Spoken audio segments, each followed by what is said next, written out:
মোটামুটি এই যে খাওয়া স্টার্ট হয়ে গেছে। মমিতা ওর মায়ের তৈরি রান্না বান্না খাওয়া স্টার্ট করে দিয়েছে। ওর অল টাইম ফেভারিট এই যে চিংড়ি, সেটা তো চলতেই থাকে। আর এখনো আমের সিজন ওর ক্ষেত্রে চলে যাচ্ছে, আর ওর সুবাদে আমরাও পেয়ে যাচ্ছি। আমাদের এটা লাঞ্চ ব্রেক চলছে। লাঞ্চ ব্রেক আমরা বেশিক্ষণ টাইম দিতে পারি না, তো কারণ আমাদের কাজের প্রেশার থাকে, কিন্তু আমরা আমরা খুব মজা করি লাঞ্চের টাইমে। আমরা সবাই সবারটা কেড়ে কুড়ে খেয়ে শেয়ার করে খুব মজা করি।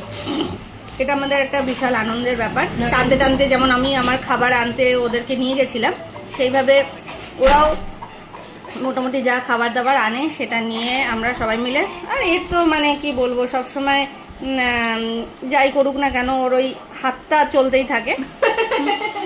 স্মাইলটা কি সুন্দর না? তো যাই হোক, চিংড়ি ফেভারেটের। তো এই চলছে আমাদের মোটামুটি ডেলিকার পেতে থাকবে, পেয়ে যাবেন।